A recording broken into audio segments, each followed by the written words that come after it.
r/AskReddit. Minorities of Reddit. What experience was so unbelievably racist, to the point where you weren't even mad, but just confused? Okay, I'm a 17-year-old half-black male, and I'm at the counter at McDonald's, taking orders and such, and then this old guy comes up to the counter to order. This was a week after Kobe Bryant's death. I'm not exactly a sports person, but it's important to the story, so I do the usual "Hi sir, how is your day going?" And what happened next was the most surreal customer experience I've ever had. He goes behind the counter and puts his hand on my shoulder and asks, "Yeah, Kobe fan?" Not really thinking, because this creepy old dude is right behind the counter. I respond with a confused yes. He goes on to say, "Oh, I could tell by the color of your skin I was really uncomfortable, and I nudged over for my coworker to save me, and she luckily comes to my rescue by saying that I needed to go sweep and that she'd finish the order." That is still my weirdest customer experience to date. I knew a guy in preschool. He was at the time my best friend. After I changed schools at the end of the year, we lost touch, because how are 4-yo kids gonna keep in touch? A few years later, I was like 11, I went to a day camp, and lo and behold, he was there. I recognized him, but he didn't. I went over to talk to him, and one of the first things he tells me is that he isn't friends with. It didn't make me mad or disappointed, just confused that someone who was my best friend could one day turn around and become so overtly racist. I have a few, but the one I was most confused about happened when I was at the mall. I'm a dark-skinned black woman and I live in Canada. Even though it's a predominantly white country, black people do exist, and it's very multicultural and multiracial, so this incident can't even be thrown to a never seen a black person territory. So, I was at the mall with my sister going down the escalator and there was this white woman behind me holding a coffee in her hand. So as we are going down, I feel a light touch on my back, and I turn around, and she just looks at me in shock. I realize she was trying to touch my skin. This is not that uncommon, as many people touch me or my hair without my consent, which is another story entirely. I'll let it go cause I didn't want to assume anything, and it could have been an innocent touch. So I turn around, and all of a sudden I feel hot coffee on my back. This woman poured her coffee on my back intentionally. At first I thought it was accidental, so before she says anything, I started to reassure it's okay, because who would purposely pour coffee on another person? But she just keeps looking at the place she poured the coffee, just repeating, "Wow, I've never seen skin that dark. Wow, wow, look at how it slides down. So soft. Wow." And then it clicks, she poured it intentionally to see how my skin would react to the coffee. This incident still shocks me today, and I just remember thinking, did that just happen? I was asked to sing at a graduation event in college. The director of the faculty sent me at least 10 voice messages telling me what he wanted me to sing. It was just different forms of something black. Like the first 2 audios he suggested like 10 black artists. Then he said I should sing something from a black city I'm not from. Then he said something about how it should honor my roots. Then he said he wanted me to sing something soulful. Then he went back to mention other black cities he assumed my family was from. By the end of it, I was so confused. Edit. I was asked, because I have experience in musical theater and singing in general, and they wanted a member of the faculty to do it. The director and I are from the same city and live in the same neighborhood. Also, this happened last week, and I still don't know what I'm gonna sing, but thanks for the tips, guys. I'm really into the rickroll idea. Also, I'm a girl. My friend invited me over his house and his parents allowed me to stay the night. I was a teen at the time, and during dinner his dad said if I wanted to sleep over he was cool. Well, the next morning, before I left, his grandma asked me to pull out my pockets before I left to make sure I didn't steal anything. To date, I've never felt dehumanized. Oh boy, this reminds me of something from my childhood.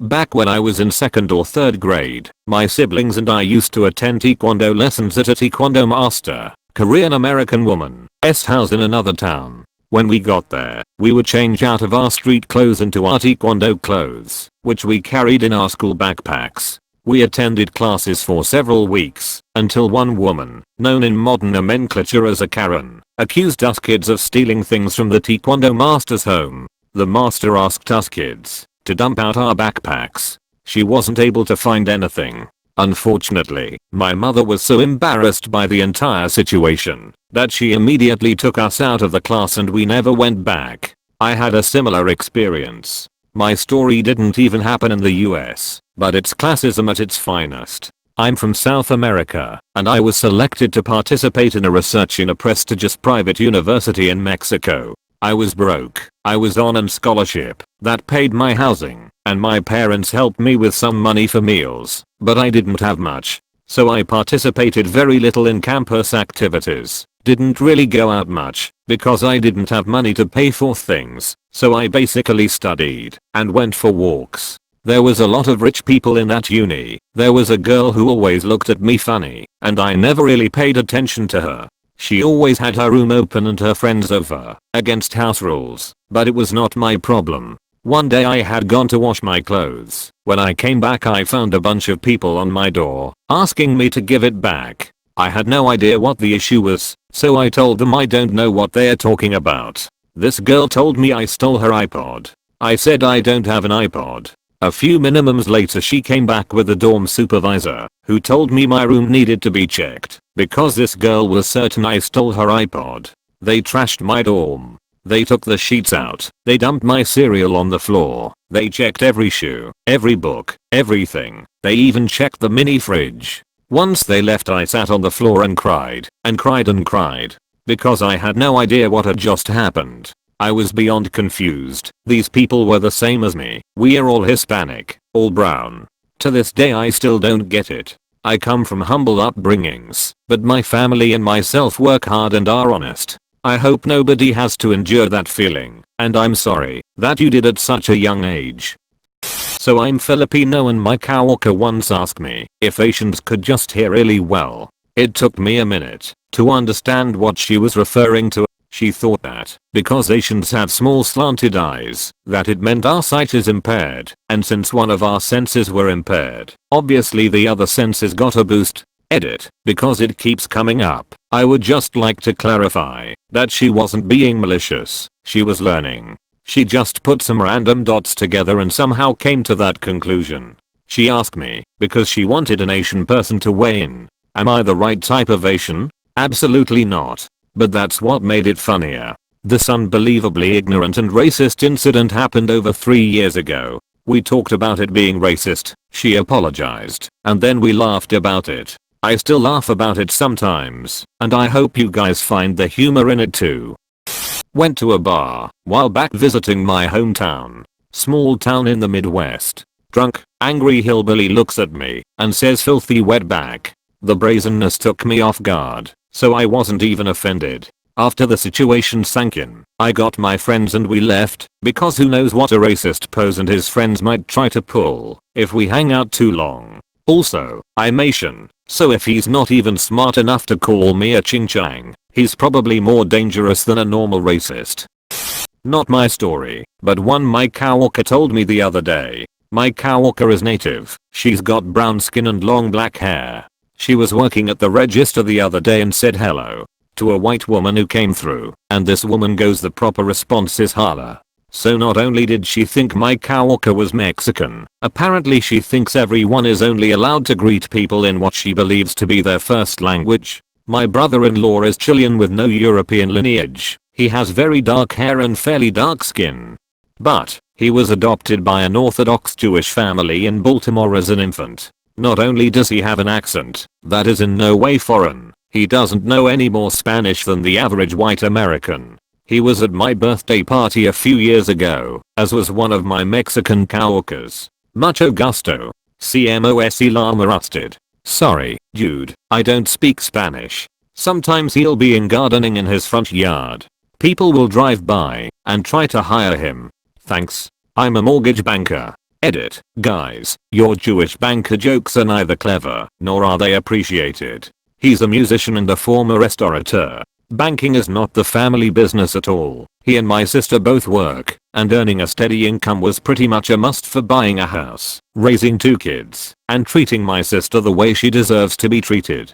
I did some professional landscaping after graduating college, while waiting for a class date for army training. My friend that owned the company I worked for is Mexican. I'm very white. Without fail, anytime a homie or one came outside while we were working, they'd walk over to me to discuss the job. Then I'd point them to my friend. After a while I did almost as much sales as I did actual landscaping. We figured if people wanted to talk to a white dude that bad, we might as well make it work for us. I'm a white female and in the landscaping business with years of experience. When I'm working with a man, without fail every time the homeowner approaches a man. For the last 5 years I've been the supervisor on site, but they always approach the man first. Unless he's not white. Then they approach me. I went to college at a diverse school. It wasn't like it was at all unusual to encounter Asians. One fresh September day, we have the first TALED group session for a course. I was one of the earlier students to arrive, so I chit-chat with the TA. She praises my English in a patronizing way, which is a bit off-putting given that I've lived in this country for the vast majority of my life and speak English more fluently than any other language, and not to brag, but test scores and my eventual career suggest better than your average Canadian. I do not have any accent at all. Once we're all settled, she goes around asking for names and writes them out on the board to help her remember. When she gets to me, I say Lisa. She writes down Lisa. I laugh and tell her that it's spelled the usual way. She responds that she's sorry, but she's not sure what the usual way is. I finally get though when I say like the white kind of Lisa. Another incident which is less funny and more creepy racist. Around the same time, I worked at a center that offered adult skills training and language lessons. One older coworker there, a mid-50s white man, taught English to new immigrants. He would always corner me when we had shifts together and offer to walk me home, get me a coffee, etc. I was all of 19 and looked younger. One late shift, I was trying to organize everything to close up, and he would not get out of my way. He starts telling me how much he enjoys his Oriental lady students, who even says Oriental anymore, how you're all so clever and eager to learn. He tells me that he used to date an Asian woman, and we are so lucky to have such good skin and cute overbites. On another day, as I was walking home, he rolls up by me in his car when I was almost home. This was a good 40 minutes walk from our workplace, and we finished at about the same time, so he probably followed me the whole way. I regret that at the time, I was too young and naive to raise a fuss about this. Just happy that I escaped with my lovely Lotus soft skin intact.